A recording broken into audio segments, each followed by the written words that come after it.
Welcome to another Scottish Watches video. We are here, as we are every year, with Jonathan from the Edinburgh Watch Company. We did this last year, it was very successful. This year we'd hoped to do a hell of a lot of different things, but we all know what happened. So we've got round the table just before Christmas to find out what Jonathan's been up to, what's been happening in his life and in the watch community in general. So how are things going, Jonathan? Really good, and thank you very much for having me back on again. It's great. Again, likewise, I enjoyed last year as well.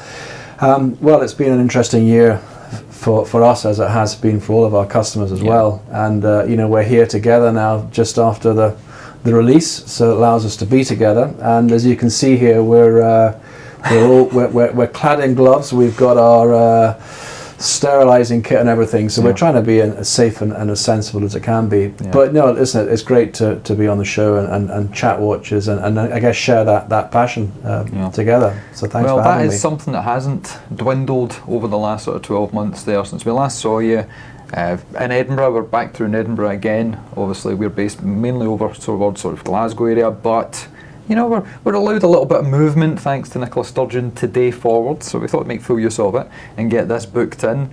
But we've got a collection of watches on the table, but before we do that, we're going to tell you about something else that's happening. We've got a little competition, because everybody likes a giveaway, everybody likes a freebie, so keep watching, and later on, we might not be giving away a Daytona, but we'll be giving away something that's quite decent, and you'll be wanting to check that one out. And people are here for watches, so let's do a wrist check. Jonathan, what are you wearing today? Okay, well, I'm wearing a Tag Heuer. In fact, it's not a Tag Heuer, it's a Heuer. It's a Heuer Carrera Caliber 17, and it's one of the watches. In fact, I'm going to take it off just now so the camera can see it better. From their sort of motorsport collection, it's almost like a recreation of a watch from the past. I'm going to pop it down there. Right. It's really something quite special. Hopefully the angles can pick it up. Yeah. I love this watch. We've actually just got this watch back in from a customer who bought it from us about a year ago when we were at the game fair, and he was a real motorsport enthusiast and loved the story behind this one. He traded it back in again and bought another Heuer. He bought the Heuer Targa Florio, and I asked him why, and he said, well, actually I've got a Carrera RS that entered the Targa Florio, and I thought it'd be something very nice to have. So yeah, it's lovely that it's come from a good home, and beautiful watch, the dark blue with the silver subdials, and I'm a great Tag Heuer fan. In fact, do you remember I had that one earlier in the year, that red one? Was that not a year ago? I'm sure that was last year. Gosh. I'm sure we spoke about that the last time we did some work together. Yeah. But who can tell, all the months are just blending together. I mean, we're a couple of weeks away from Christmas, and it feels like March, April time. You know, it's so weird. Life at Scottish Watches, wow, you are absolutely flying. I mean, yeah, COVID has been good to us. I've been watching some of the videos, the podcasts. Are you now 220 odd now, is it? By the time this comes out, probably around about 215, approaching 220. And we've got some recorded in the bag, so probably. And it's great, I guess. While I'm a business, in a way, you're a business too. It's like in a different way. It's admirable just to see how you and Ricky have worked together to have created that profile that the big manufacturers, Watches of Switzerland Group, LVMH, and some great Bremont, etc., want to come and talk to you, and the chance to allow you to get behind the scenes of these people. I mean, you've had some great chats. Yeah, I've explained to people it's been strange. This year has helped us because everyone has gone virtual and digital. So all the big shows, all the trade shows, they didn't happen, which is a real shame because I used to enjoy going to Baselworld. That's how I got right into the whole hobby, and I've told that story many times on the show. But the fact that there weren't all these trade and press and media gatherings meant the brands were more receptive to doing things online, and whereas maybe they would have only looked at the huge players, your A Blog to Watch, Hodinkys of the world, it's easy to send a press release out to everybody as it is to the few. So we get more access. We built our profile. We continued through the lockdown period to do 2 podcasts a week, sometimes 3, sometimes 4, depending how much we had in the bag. And yeah, it's been a great year. We got a feature early on in the New York Times.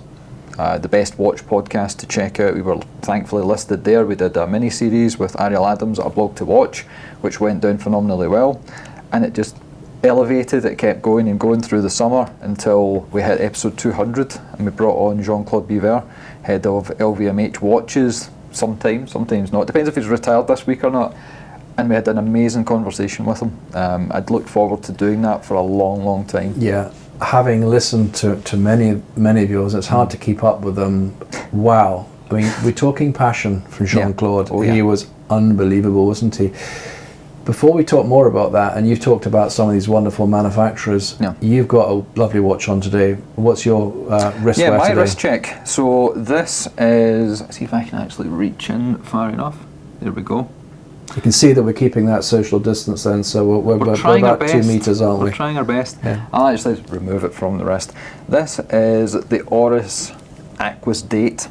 And Oris this year, if you don't know who they are, they're an independent manufacturer, been going since 1904, based in Holstein, Switzerland. And they are just on the money when it comes to inexpensive pieces that punch far above their weight.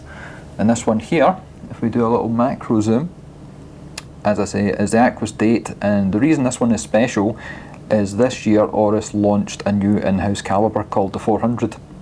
And there's a couple of standout points. It's super anti-magnetic, far greater resistance than a Milgauss or anything like that from Rolex. It has got 120 hours of power reserve, which is phenomenal in an automatic movement. It's got 10-year servicing, and I believe it's a 10-year warranty as well. And the best thing about it that you won't fully be able to see, because obviously the bracelet's on the back, but the actual movement itself looks like a bear, and that's the biggest selling point, we think anyway, of it. So what's the price point of that one roughly? Roughly on £3,000. Okay. For an in-house manufacturer, 120 hour power reserve, great looking diver. It's got bezel is fully ceramic, the lume on it is fantastic. Oris are a company that are well known for making great quality pieces. You just can't beat it, and it's one of my standout pieces of the year. I'm certainly aware of them, and I've seen them in various shop windows. I remember Adrian did a feature on a beautiful bronze one he had earlier in the year. That was a lovely looking watch, wasn't it? They did a full bronze with a bronze bracelet, which I think was the first time any manufacturer had attempted that, because as you know, bronze can patina with your sweat and the acidity in your skin, but no, they've knocked it out of the park. Some of the releases they've had this year are just phenomenal. So I'm really looking forward to seeing another bronze watch you've actually brought along soon. So when we before we shot today's video, we did another video earlier on where we chose 12 Christmas crackers just to give some of our viewers some ideas in the lead up to Christmas, maybe some Christmas gift ideas. Likewise, before we shot today's video, we had a look at the collection and we picked out some lovely looking watches that I think shows the span of what we have. And likewise, you've got some absolute crackers to bring along. So where should we start then? I've got a question for you. Yes. And astute viewers might remember you telling a story about the Daytona that you wore last year, your favourite Daytona, the Daytona you wouldn't sell, and you don't apparently have it anymore. I don't. What happened? I knew you were going to pick that one up. Yeah, listen, I shot a video on that watch purely about life with my Daytona. Right. I absolutely love that watch, but imagine driving your favourite car, that special car you bring out the garage maybe in the weekends, but drive it every day for a year and a half. I lived and breathed that watch. However, on the subject of cars are my other passion, and they need to be paid for. And I had two beautiful watches, the Daytona being one of them, and I sold it to buy my car. So I bought a Mini GP3, which was a souped up Mini Cooper S with over 300 horsepower. I took it to the Nürburgring. Had a bit of fun around there, but the upside of it is that one of the watches I'm going to show you later on is a watch I bought off another guest out there, a Rolex Daytona as well. So we have something lovely to wear in its replacement meantime. But yeah, it's gone to new. Having said that, I have actually spoken to the customer that owns that watch, and I have a feeling I might be getting it back, so it may be coming home. Is it a loan service you seem to offer? Because you've told me about lots of customers that buy a watch, live with it, love it, and then return it to you and trade up. That's interesting. I don't hear that from other dealers. Although we have a very broad range of watches, probably 85% of the watches I'm selling are Rolex. Yeah. Most of them, again, are sports watches, or having said that, the Datejust 41 now becoming very, very popular. one of the nice things, and it's fact about Rolex, is that their residual value is a lot stronger than other brands. And as a result of that, the benefit of that is that they hold their money, and therefore customers can upgrade. So again, it's like Porsche, Ferrari, some of the great sports car brands, choosing the right models, it gives them a chance. Having said that, yes, we do get some coming back, but a lot of people just adding to their collection as well. But it's always nice. I mean, every watch I have, no one's forcing me to buy watches. I have to look at a watch and love it myself and think, well, you'd like it too, and therefore we try and make the right choice. We do have the odd watch that's been there longer than I would like, but generally, we see a lot of them coming back. We see a lot of repeat business, which is great. Well, you said last year that you turn away more than half the watches that people approach you with, and people know you only take good quality stuff, so the stuff you must be turning away must be half decent as well. Yeah, I think it's when people see the website, or they see Google ads or Facebook or Instagram, that we're not saying we only buy Rolex. Yeah. You know, so we do get offered Rado and Tag and Breitling and all sorts of makes, but sometimes the watches are just too old for us, and the amount of money we have to spend refurbishing them and then putting them back up for sale is just financially, for me, not worthwhile. So I am tending now, as I'm now just recently turned 6 years old, you get a chance to look back and say, you look a bit older than that. Thank you.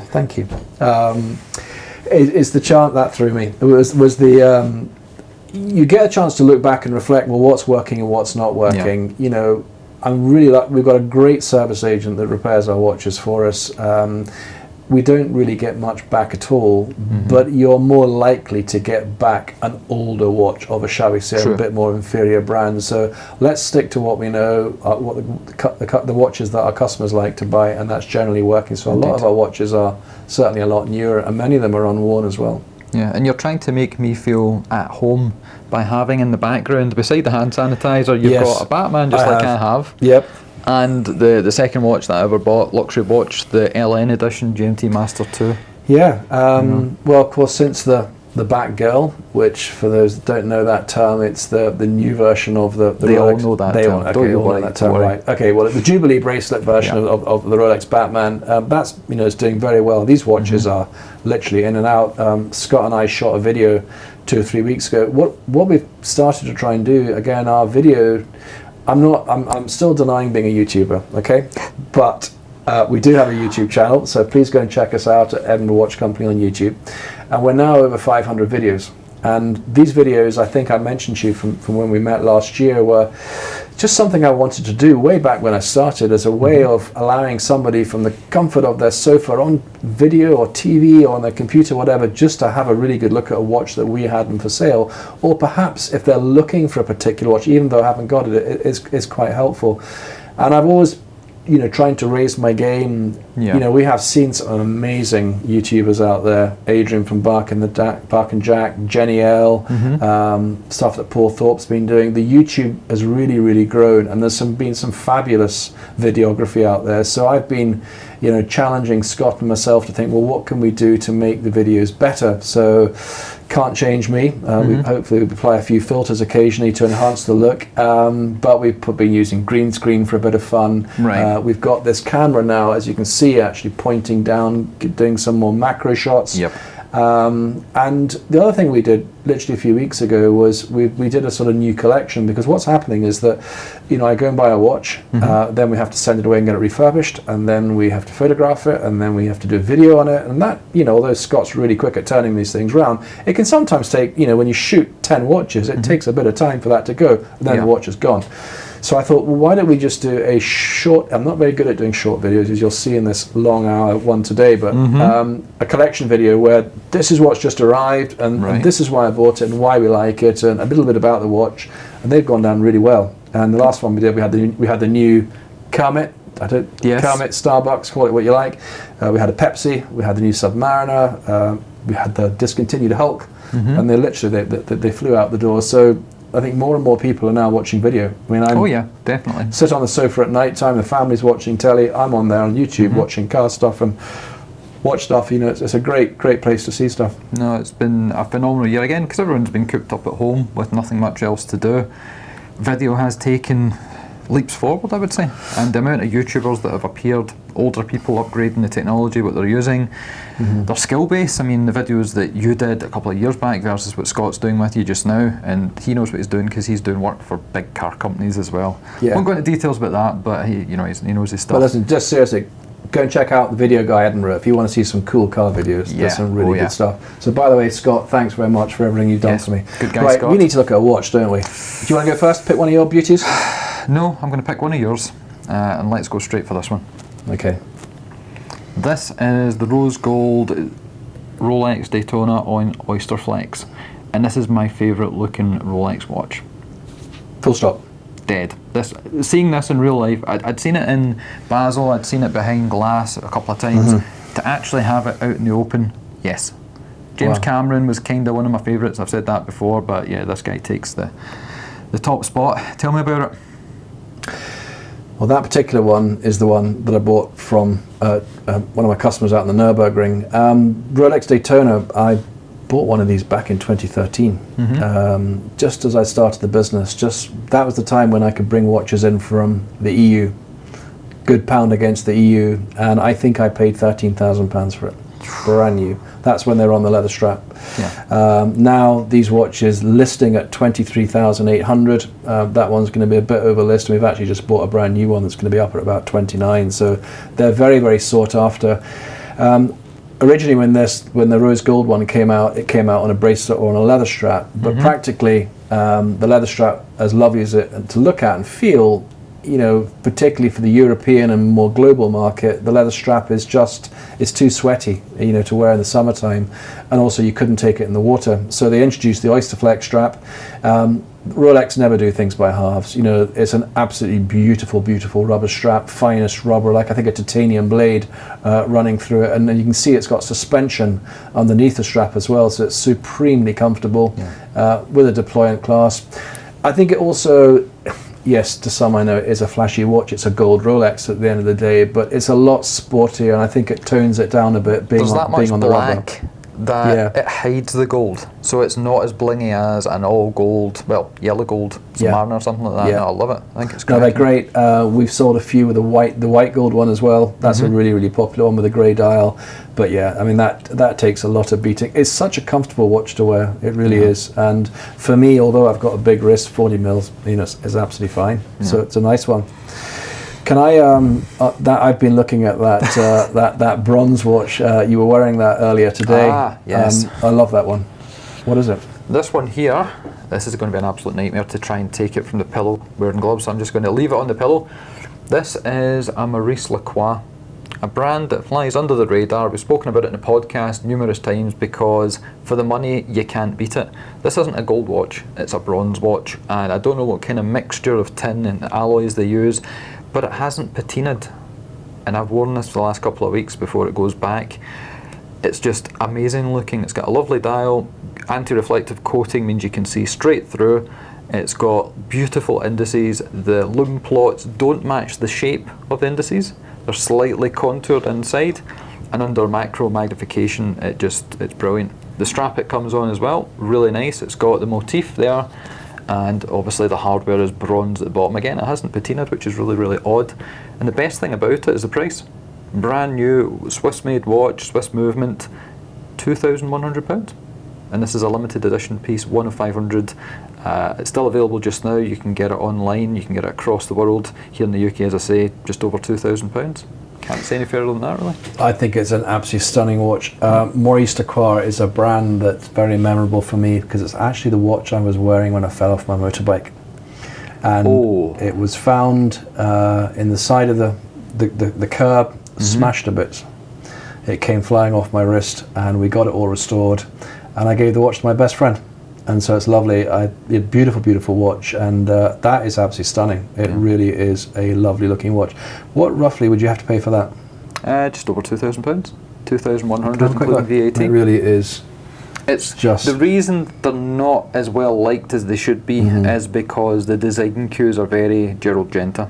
There's a lot of AP and Hublot and different things people say, but watches look like watches.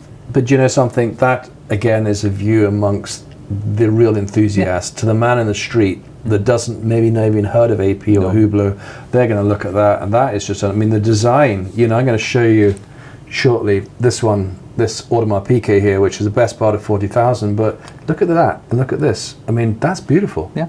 It really is. It's insane. It just goes to show, you don't have to spend multiple thousand to get something, but yeah, I'm going to give that one back to you. And the reason I like this one, again, a little bit snobbery, because I'm into watches, as everybody knows. I don't think there's an AP or an Hublot in this colour scheme, with the brown bezel, with the green olive strap. I don't think there is one, so therefore it does stand on its own. But there we go. So we talked earlier, I mean, it has been a phenomenal year. As I say, you've had some fantastic guests on the show. Yeah. What does 2021 look like for Scottish Watches? What we're going to see? Lots of things. We have many irons in the fire, as they say. We've got some news that we can't speak about at the moment, but it's fun. That's all I'm going to say. Okay. People have asked us, are we going to launch a watch brand? Are we going to do straps? Are we going to do travel clocks? No. We're working with people in the community, existing YouTubers, existing podcasters, and we mean to sort of carry that tradition on. Hopefully next year we can get the meetups organised. We're really looking forward to Red Bar having their global meetup this year, which obviously was cancelled because of what's happening across the world and all the events that we'd planned to go to. We'd even booked up to go to some events in Switzerland back in August, and then the Scottish Government decided to make Switzerland a banned area. If you went there and you came back, you had to quarantine for 2 weeks. And I just couldn't afford the downtime, so everything got cancelled. But next year we've got some big plans, and by the time this video comes out, we may have announced one of those things already. But now we're speaking to more and more people, more and more brands are getting in touch with us. We're building our profile because we've kind of stuck to our guns, and that is we're enthusiasts, we're not experts, we never claim to be experts, and we are having fun with the hobby. And if that means taking the piss out of people, we will do so. Good. Yeah. It's something I guess I've missed as well, since February when the lockdown started. I mean, I don't have a shop, so I've not really been affected that way, and I think my business model that I have that has allowed us to trade very successfully through the year online. We've been doing a lot of post, but I kind of I've missed all the sort of meetups with customers and the Red Bar events you have. Yeah, well, I saw you last year. You came to the Hodinkee event with Red Bar in Grand Seiko, and you were speaking to everybody. And then we had our Tudor event at Mapping and Web. You came along to that, and that was at the tail end of last year, and then everything just kind of dropped off. Yeah, because we've been talking, I want to do an event with Scottish Watches and Red Bar. I think it would be really good. And I was talking to Dave Sharp about that, and I think we've got some good ideas on how we can put everything together. And I was talking to Paul Thorpe and to Adrian this week, and I know that you and Paul are going to kind of get together on a video soon, so that'll be really nice to see you guys chatting. And also likewise with Adrian. I think Adrian's really keen to try and foster communities, so I'd love to do something with Adrian and Paul and yourselves, and we just have a good chat. Maybe we can have a dinner together and just talk watches and all sorts of rubbish we normally do. I think that could be quite good fun if we can get Scott behind the camera for that one and do something. Will there be alcohol involved? Might be. It'll be a good video. Might be. Okay, what else? Can I just follow that lovely Maurice Laqua? Let's stick with the gold theme. So this watch here we have is the Audemars Piguet. It's the code 1159, and it is absolutely knockout. I'm going to put it down there while I talk about it. Okay. Is that about the right angle? I'll model it for you. You model that for me. Okay, so code 1159, I think it came out roughly 2019. And forgive me for any errors, don't sue me or anything, get anything wrong. It's a best guess, but Audemars Piguet needs no introduction as a brand, an absolutely beautiful watch, but best known, Gerald Genta, Royal Oak, Offshore, etc. They decided they wanted to do something probably to compete, I think, with Patek Philippe, Breguet, the really fine watches, and Code 1159 came out. Yeah. It's absolutely knockout. Now, this is not something we do very often, but this is a watch that we have, which we're offering on behalf of one of our clients. And it's beautiful. So it's finished in rose gold, beautiful black dial. It's an automatic chronograph, but it's the detail. They really have put a lot of thought into it. The strap, the clear case back, you can see the rotor there, it's an automatic movement there. But looking at the design, look at the cage design at the side of the case there, it really is the most beautiful piece. Now you can only buy these in the AP boutiques. That's right, yeah. But we've got this, I think it's just been worn a handful of times, but I think for someone wanting an AP, wanting something a bit dressier, absolutely a really lovely, lovely piece. I think they're over 40,000 to buy them new, and we've got that really with quite an attractive saving off. I think it was bought maybe last year. It's quite special though, isn't it? It is. This launched last year, and it caused a bit of controversy in the community because AP, as you rightly said, they're known for the Royal Oak. Everybody knows that. It's not news to anyone. And the offshore, the diver, things like that. And what they did was they announced this new thing that was going to be the best all singing, all dancing watch, and they brought this out, and the fanfare that went behind it didn't really merit what was released. And that's when the collector community sort of said, listen guys, you've hyped it up so much, it could never have been the success you wanted it to be. And they doubled down a little bit and said, well, you know, when the Royal Oak first came out, no one understood, no one knew it was going to be this special watch. Mm-hmm. So after the problems at the beginning of the year, where it launched, I believe, at SIHH, after all that subsided and the watches got released, people forgot the initial scepticism. And the watch is a really nice piece. Yeah. I've seen a couple of them, got to see them at SIHH, but again in a cabinet, not allowed to play with them. The design of it, the intricacies in the back and the movement, when we look at the close-up, there's nothing not to like. It's just people were looking for another Royal Oak, and it isn't. They were trying to break away from it. It's like... They do some great dials, they do some lovely dials, they do a beautiful dark blue one, and they've got one like a very sparkly one as well. Is that the white one?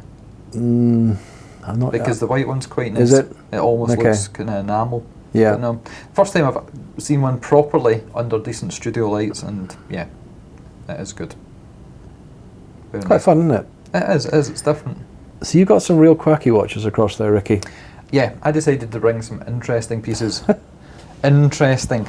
So what one will I take out, or do you want me to pick? You go and pick one. Right, okay. Well, pick which one you would go and buy for yourself. What one would I go and buy for myself? Well, it's the one that we just picked up a minute ago, but let's get the other bronze guy out of the way. That watch astonished me when you showed me that earlier. I couldn't believe the price of it. This one here, right, I'm not going to do the whole taking it apart thing. This is from a brand called Zelos, based over in Asia. They've been around for a number of years, micro brand, started off Kickstarter, and I didn't know much about the brand at all. One of my friends, Jody, who runs the Just One More Watch YouTube channel, said, get in touch with the guy that runs this company, he'll send you a demo piece, you can do a review of it, see what you think. So I said, cool, dropped him an email, the guy said, give me your address, we'll send one out. Perfect. It arrived, I started speaking about it either on one of our YouTube videos or on a podcast, and I really liked it. I was wearing it quite a bit, I was testing it out. The dial, obviously I'm going to be getting some macro shots there, but if you look at the dial up close, it's like a sunburst. It's a sunburst dial. Yeah. I'm busy talking about it in the show and saying, yeah, blah, blah, blah, and the guys were asking me how much is it. I said, I think it's about £1,000 or something. Someone else on the show that I was talking on said, no, it's actually only £300. And I thought, no way. Because it's solid bronze, it's a proper diver, it holds great time, Seiko NH35A movement inside, bronze hardware on the buckle there, loomed crown for £300. I just could not believe it. And this has been the year of the inexpensive micro brand for me, where the big players will get to the new subs and all the rest of it from Rolex. It's stuff like this that's really caught my attention. So for £300, this is kind of my favourite of the year. It's lovely. Yeah. By means of changes, what are you seeing? What's going on by means of in the watch community and the people you're talking to? What differences you're seeing in 2020? In the thought patterns of the sort of buyers of watches, any changes you're seeing there? It's really been diversive. The year has been horrible. I mean, people in my family have had COVID. Mm-hmm. They've lost jobs. But then again, other people in my family have been very successful because the work they've been in has increased. People that do digital, online, transportation has gone up the way. Some other things have obviously gone back the way. But what we've found from the community is people have not been able to go on holiday. They've not spent the £5,000 to £10,000 going to Florida for a couple of weeks. Therefore, they're sitting at home, they're enthusiasts with watches anyway, and they've suddenly got a little bit extra cash. And they can't go out the weekend to a restaurant. They can't go out to a nightclub, to a concert. The shops have been closed, they've got not much to buy. So we found that a hell of a lot of the guys that we speak to have actually just taken that money and went, well, I can buy a watch. And if I don't like the watch next year, or I want to get the money back, I can sell it or whatever. And we've found that the amount of people that have bought watches maybe from about April onwards has skyrocketed. Yeah. Both new and in pre-owned. Because I keep in touch with you a hell of a lot to find out, keep my finger on the pulse, what's happening in the pre-loved arena. And you've said the same to me, that you expected a dip, but in actual fact things have stayed the same and then got a little bit better. I probably, like many people and many businesses, didn't quite know what to expect. Yeah. Didn't know how big this would get, and it's been an absolute disaster for many, and sadly all the lives that have been lost for it. It's wonderful here now that we've got some form of cure for it, and I think that is going to raise, particularly in the lead up to Christmas now, I think we're going to be in a more positive place. But you're right, we've been finding it very hard to get watches. And so I'll get them? Yeah, definitely. So just a quick call out, if I may, to the Scottish watch community. We're always looking for beautiful watches. So if you've got lovely box papered, predominantly Rolex, Cartier, Breitling, Omega, and you're thinking about selling it or part exchanging it, please just give me a call directly. But there's a lot of competition out there now, Ricky. A lot of Instagrammers picking up, a lot of people advertising extensively to buy watches. So it's been hard to get stuff, and of course, if you can't get the watches, you can't sell it. So that has hit us quite hard. However, you're right, with majority of the watches we're selling are men's watches, and it has been very, very busy through the year. October and November in particular. I think, in the lead up to Christmas now, December is obviously a very busy month, but I think with people having been at home now, having more time on their hands, well, they've not waited to anywhere near Christmas. They've just not bought that car. They've not been on holiday, and they've been buying watches. And so we have been, really, really busy. It's very much sort of recovered the year for us. So that's, we're again very, very lucky. I think the nice thing, however, also is that you wonder, how is it affecting the hearts and minds of people, going through this? I haven't seen a lot of panic selling, which I'm really pleased to see. No, not really. Well, I'll stop you there. A recent episode, the podcast we had with Waco from Revolution Magazine and The Rake, he made that comment. He said that at the start of the year, there was a lot of naysayers saying there was going to be, Rolex prices would be decimated on the used market, everything would crash, and we just didn't see it. Didn't see it at all. And he made a very big point about it, and he is one of the most connected guys in the watch world. So it's interesting that you've got the same parallels. Yeah. And I've been in touch with you throughout the year to ask you different things, especially when the new Rolexes came out, and I know we've got one sitting. I'm looking at it. We'll get to this in a second. But when, in a year where everything went to shit, Rolex decide, let's update the Sub, the most well-known, recognised, go-to watch in the world. And the strange part was, when that happened, and we've talked about it before, unlike other products where something gets discontinued, like an old iPhone, suddenly the price on eBay drops when the new iPhone comes out. Not the case with the Sub. The old Sub went up, the new Sub went up as well. And that wasn't even the biggest news of the year. The biggest news of the year was Rolex did some coloured dials. It's insane. You couldn't rate it the year before. But that leads us on to the new Sub. This guy here. So give us the lowdown. Thank you. So Rolex Submariner, been out since what, the 1950s? Yeah. Something like that. An iconic watch. Biggest change I really recall was around about 2010 when the ceramic Submariner came out, and then I think followed by the non-date one. Ceramic bezel, maxi case, new glide lock bracelet, still kept the same movement in it. Lovely looking watch, and that watch has been a really, really popular watch. Well, we all thought, well, what will the new Sub be like? What will they do to it? What can they do to it? It's got a big case, it's got a glide lock bracelet, it's got a good movement, it's got ceramic. Well, they followed the theme of people wanting slightly bigger watches. Now, we talked about this in our last video. This is technically 41. Well, actually, when it's claimed as being 41 mil. I think it depends on how you measure it. It's very, very slightly bigger than the 0.3 of a mil. 0.3 of a mil. Yeah. Okay.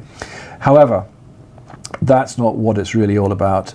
For me, when I look at it and compare it to the predecessor that's now been discontinued, the maxi case is now more like a midi case, isn't it? It's not quite as wide here at the lugs. The bracelet, it tapers down more like the Sea Dweller, the 50th anniversary bracelet, 21 mil at the wider lug here.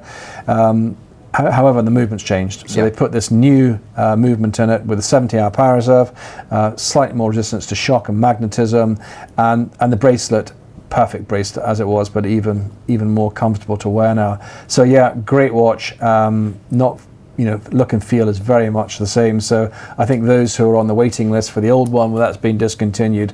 Nothing to worry about there. Let me pass that one across to you, and then we can stick it down there for the camera to have a quick peek at. But yeah, that's a real cracker. We've had some steel and gold ones. We had the black one and we had the blue one. We've not had the all gold one yet, but yeah, that one I think is probably almost sold. But that's the first one we've actually had in. But these are, I know it's very subjective, but these are attracting big premiums. Yeah. You really can't get them, and you never really quite know, but there's fairly lengthy waiting lists on these watches now, and that one is a really, really good one. But of course we had the, what do we call it? Do we call it Kermit? In fact, I called it Starbucks the other day, and I got... Yeah, it's been called the Starbucks, the Cermit, the Kermit. Yeah. But that is, and of course the discontinuation of the Hulk. Yeah. Now we got offered loads of them. I think really? I was offered about 10. And I bought 3. Now you might think, well, why didn't you buy all 10? I try wherever I can to buy sensibly and sell sensibly, and we were, giving people the opportunity to make a very significant profit on it. But sometimes the prices that they're looking for were just too high, and then once we put a margin on top of that, then we're going to be up there around the same price range as some of the big corporates, which is not really what I want to do. So we sold. What to do? You grab that guy, so I'm not scratching them against each other. Put them side by side. So we're comparing the. This is the GMT Master, so it just shows you the, the maxi case there, 40 versus 41. Yep. You can look at the bracelet. You can see that traditional 20 versus 21 there. But thickness, I think, still much the same. Yeah. I don't think there's too much difference there. Dial very, very similar. Nice powerful loom on the hour hands and the minute hands there. So just a great staple watch, really, isn't it? And this is a watch that... It's the 911. Yeah, absolutely. This is a watch that will do one generation and then go down to the next. So, on to... I had something a little bit interesting here, actually. This one... my turn? I thought it was my turn. Oh, it was actually. Go on then. All right, I'm dragging it. Go and choose one. Right, I'll let you pick again. Second from the end, pale blue. This one? Yeah. Yep. What is it? This one is a watch that I should have sent back, but I knew I was coming here, so I hope that Pollen Watches and Anne Ordain aren't too annoyed with me. This is... It's a Glasgow watch. It's made from a company based in Scotland. They've also got a shop in Edinburgh, so you won't be too upset. And this is their first Scottish-built automatic watch from Pollen ex Anne Ordain. And what they have done is taken... Well, Anne Ordain are known for their Fumi dials. That's their big thing. And inexpensive watches around about the £1,000, £1,500 mark. And Pollen create more fashion-styled watches at a lower price point. And they've joined forces together along with an artist based in the West End of Glasgow, and they've combined all the resources to create a new typeface, a new dial, a new finishing process, and then build it, put it all together. And it's a great little piece. It's only about £350, £400, there or thereabouts. And I really, really like it. But unfortunately, like all the watches, it's going to have to go back. Yeah. So they've opened up a retail shop in Edinburgh then, have they? No, they've had the retail shop for quite some time. Right. I initially found out about them about 3 years ago. They've been going far longer than that, but it was 3 years ago. I ended up in Glasgow on Great Western Road, where they have a retail shop. Went in just when I got into the hobby, and I wanted to support a local business, Glasgow based. I went in and I bought a little quartz number that's really nice, never wear it, but you do your part. And the people in there were absolutely lovely. And as things have kind of progressed, the Anne Ordain side has really shot off because, again, the Fumi dials, the way they look, they've caught the attention of the big boys like A Blog to Watch, Monochrome and Hodinkee. So it's good to see Scotland doing a little bit of watchmaking and production, as well as guys like yourself selling watches. I remember when you came through last time with Ricky, we were in the Edinburgh Grand with that beautiful backdrop of St James's Centre. Yes. So things have moved on a bit now. That's well in development, and I think Omega and Breitling are confirmed as going in there as boutique, and I think Watches of Switzerland are going to be going in there as well. So some major retailers in there. So it'll be interesting to see how that goes. I think that's going to be at some point in 2021 when that opens. So nice to see some more watch stores coming to town. Yeah, Breitling, we mentioned in a podcast with Brian Duffy, Mm-hmm. the head honcho, ex-ice cream van seller as well. He told us that in Buchanan Street there was going to be a standalone Breitling store. Mm-hmm. So there's a lot of moves getting made, and it's all good for Scotland, and it's all good for the community, being able to go around both Glasgow and Edinburgh and check things out. Talking about Breitling, I had one of those rainbow watches recently. I've got one of them in the house. Have you? And it was the original black dial one. Right. I think there was a 250 of those. Very, very low numbers. 250. And I think the blue one that's come out is maybe 1,000 now, is it? I'm not sure on that one. What a good looking watch. In fact, Scott did a wonderful video of that for us. It was great fun. Just a quick 25-second blast of it, but lovely looking watch. Really, really different. I didn't like the bezel. It was too wide. It was like a roulette wheel or a dish. Yeah. But no, we got one of them in. I was recently doing an Instagram live session for Dubai Watch Week with Barbara Palumbo, and we've done a few podcasts in the past. And if you've not heard them, she is absolutely bonkers.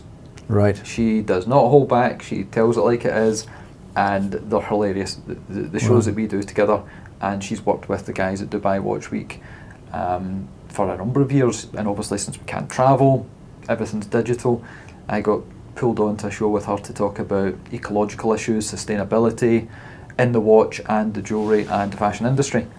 And that was one of the watches that I asked Breitling to send across, because they're obviously got smaller packaging now, they're being more savvy with the environment, and it was a great looking piece.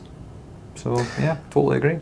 They say that time flies when you're enjoying yourself, and I'm looking at this Hoya now, and time flies. We're 40 minutes into this video, and I know we've only got an hour before the batteries run out on the camera. Correct. Do you think it's time we maybe just talked about our giveaway?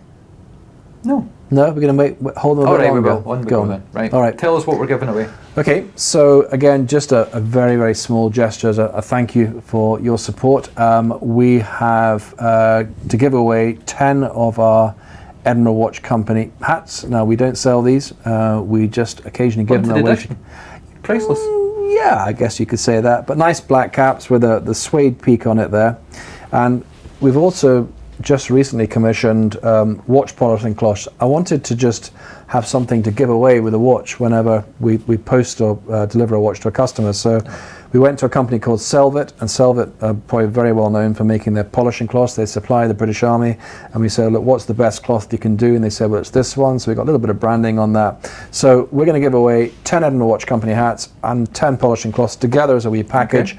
Okay. You don't have to do anything really other than go and put a comment underneath this YouTube video. Hopefully it's a nice comment, and I'll just ask Ricky if you can just go and handpick some sort of way of honestly doing it, not all your friends, but go and don't pick 10 of our viewers to go and do that, and I'll actually post these watches out to you as soon as we can. So, and it's just a wee gesture, a wee giveaway. So we've just only got... Well, before we move on, as well as doing that, because obviously this is getting posted on the Scottish Watches YouTube channel, first of all, we might actually put it on yours as well thereafter. Yeah, definitely. But check out the videos that you've got on your channel, because I've said this before, the way that you explain about the watches, you will take, say, that Explorer 2, and you'll explain the history of it, where it came to be, how long it's been in production. Instead of reading a spec list, it's a story. So if you've not already subscribed to Jonathan's channel, be sure to do so. Obviously watch the rest of this, jump across Edinburgh Watch Company on YouTube, and also follow on Instagram as well. Yeah, thank you for that. Again, the videos, we're trying to make them better and better. As I say, we've got cameras pointing down, more macro shots, etc., and it just gives a little insight into that particular watch. This light is £1,000, I was told. I know, light. So we need to sell a few more watches to pay for them. Right, we need to go and look at another one, don't we? I was talking about... Explorer? Yes. Yeah, okay. They have, I can remember when these watches were in shop windows along with Explorer ones. Milgaus's? Yep. Not anymore. The white one in particular, that's doing really, really well. The polar dial. We've got a couple of these black ones now. I think we've maybe got somebody on that one, but great watch. I had one, I think about 7 years ago when they first came out. I just loved it. I can carry it off. It's a 42mm dial, really comfortable to wear. Doesn't try too hard. Love the orange hand for the dual time zone on it. Just a super looking watch, and quite, round about, was it just over 6,000-ish, I think, to buy new, maybe a bit more now. But these, who would have thought that Explorers will be attracting premiums over lists? But they are, particularly the white ones. Good watch though, really good watch. Fantastically, if your eyesight's not great, what a watch to wear. It's so easy to tell the time on. It's nice though, isn't it? It's a lot chunkier. Again, there's a lot of watches I'm playing with here that I've seen in cabinets, never asked for them to be taken out. Obviously you can't really these days, but that is a chunky piece. And the way the bezel, I've never really noticed this before, but the polishing on the bezel means that you don't notice it unless you're up close, but it reflects light in just a very crazy way. Yeah, it's lovely. We're always, guessing, so what will happen at the next watch fair? Explorer must be coming up for an anniversary, and I wonder, maybe they'll put a ceramic bezel on that. But then it would be a GMT. Well, I guess it would. Yeah, because is it the same movement still? No, they haven't upgraded the movement in that. So I think if they were going to do that, they would perhaps put a ceramic bezel on it and change the movement. Then it would give it it looked. I mean, certainly from some of the Photoshop pictures I've seen of it, it looks knockout with that. It really does, and it would certainly be following a theme. But yeah, it's a good watch, a really good watch. Rick's got one of these, I think. He has. He's got the 40mm with the white one. Yep, that's I've been trying to prize it off him, but he's having none of that. Well, and do you know something? Actually, that was a wise move because they've shot up in price. Right. I was really lucky, actually. I managed to get hold of an unworn one. Oh. Yeah, and you could tell because when you open the clasp, it was really, really tight, and that went off to Australia, which was really, really good. So you sell quite a lot out with Scotland then, across the UK and worldwide?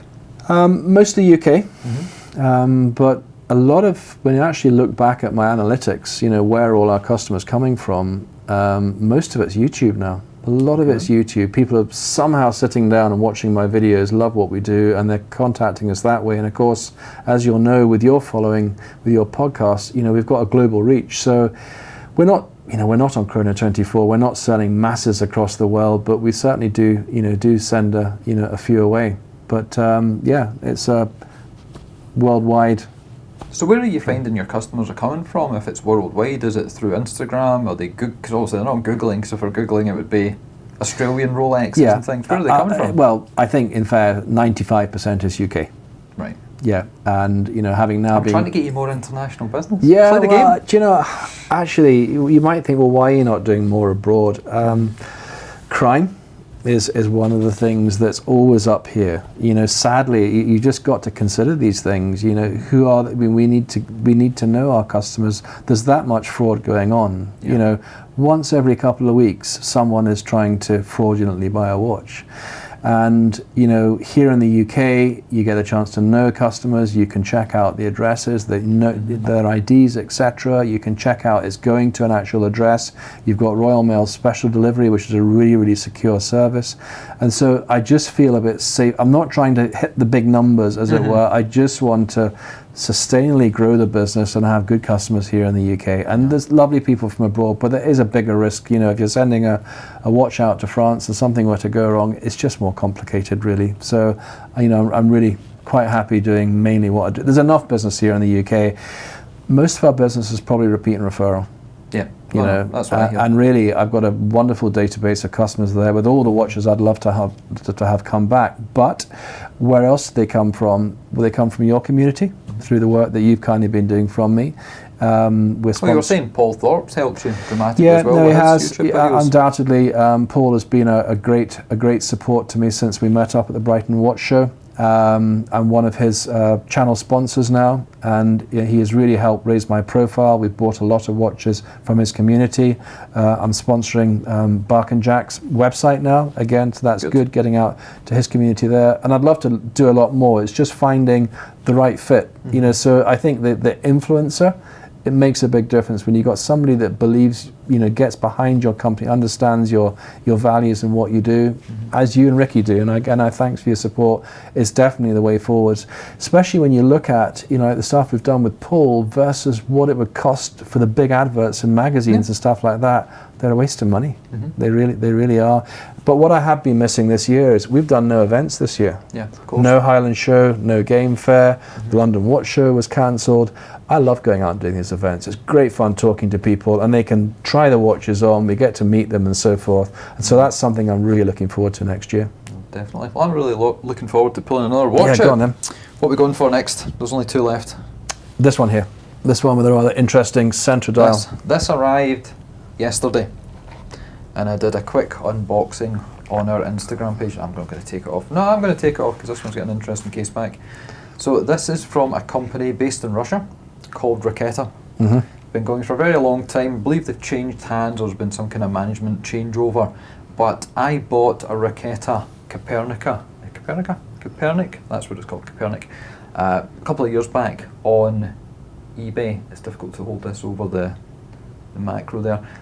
And it was around about £100 there or thereabouts. And the reason I liked it was this disc that you can see here.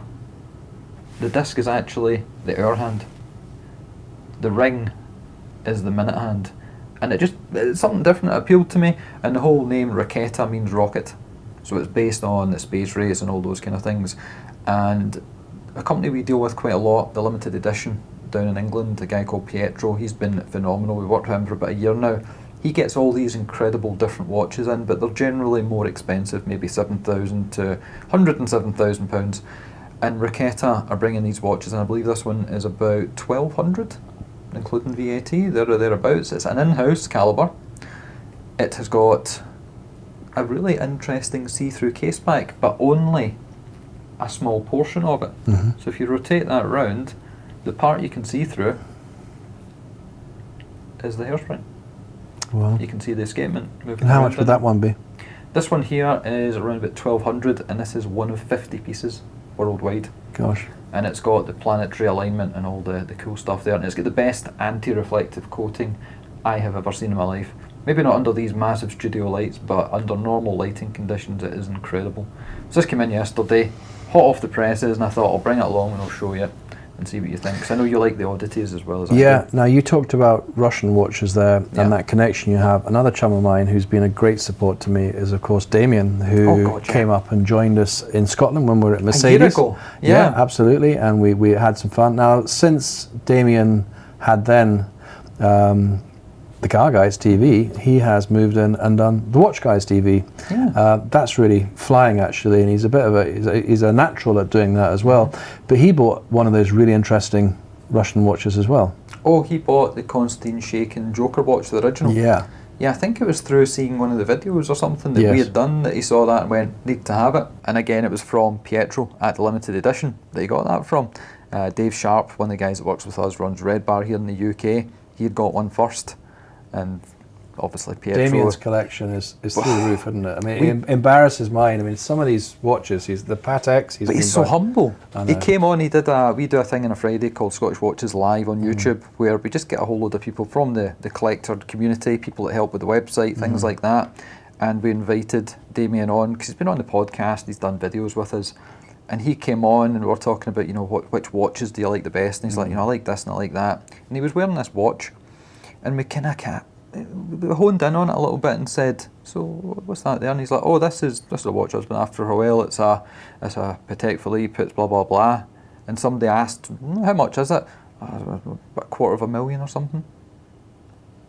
Okay. It's funny, going back to Adrian, when I was talking to Adrian about this get-together we're going to have, he said, you can maybe get Damien to come up. I think he wants to go out in one of his cars.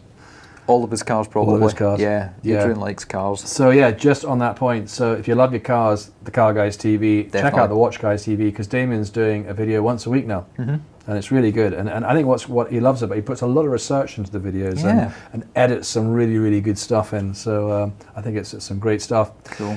We've only got a few minutes left, haven't we? Yes. What do you think? We're not going to get through all these watches today, so what do you reckon? What should we... What's... Right, everybody knows about Tudor, so we have to go there.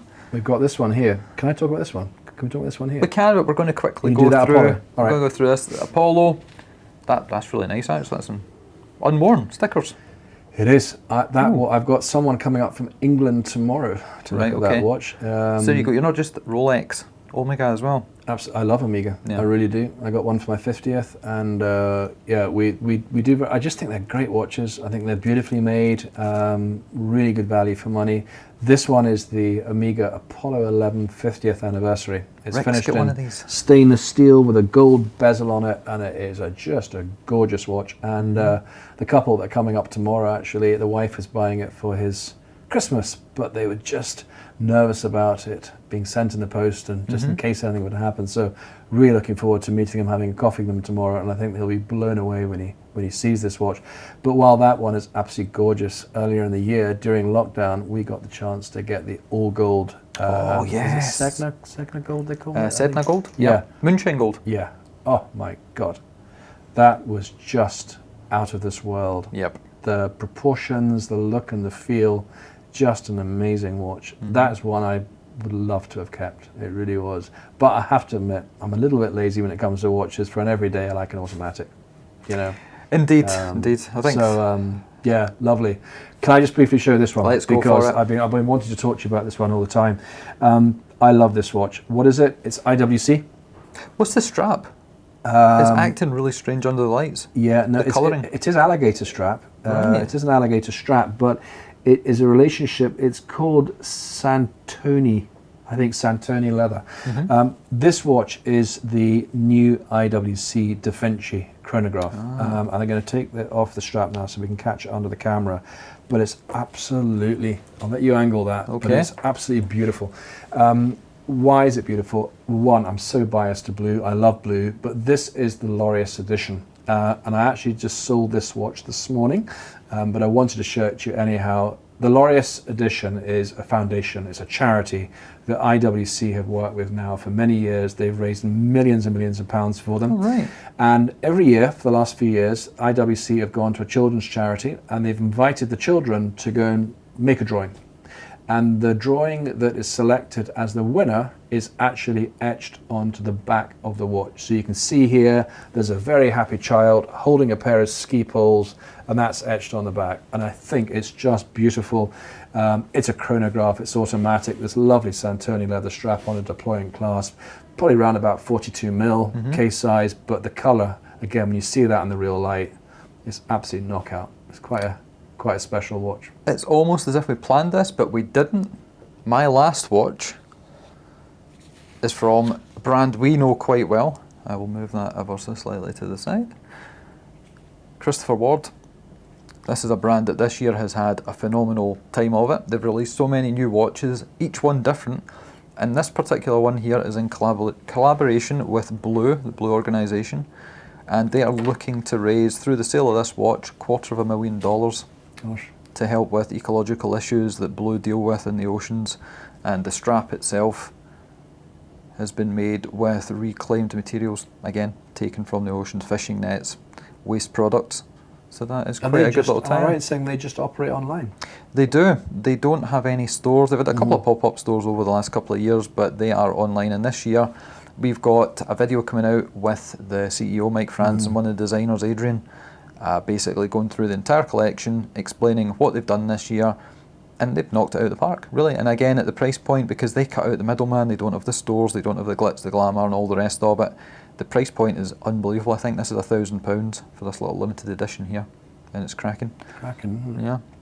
I don't think we're going to get through the rest of the watches and keep this under an hour. Yes. But I just want to say thank you very much for having me. It's no great problem at all. just to catch up with you. Really looking forward to what 2021 brings for us. And onwards. And all our customers sort of thing. Getting some good get-togethers at Red Bar and everything like that. For our viewers of Edinburgh Watch Company watching us, check out Scottish Watches, scottishwatches.co.uk. Yep. And please come and visit our website at edinburghwatchcompany.co.uk. So I'm going to give you a 2-meter handshake. Thanks for joining. Thanks for watching. Yep, and if you want to check out what we're up to, subscribe on YouTube. We do have videos coming out hopefully every week if we can find the time. It's very, very busy. And obviously we're on Instagram at Scottish Watches, website scottishwatches.co.uk, and make sure you follow both of us on Instagram. So cool. Yeah, it's been great catching up. It has been a very long and a very quick year, but hopefully as things move forward and progress, it won't be quite as long until next time we catch up. Perfect. Bye-bye. Thanks guys. See you later.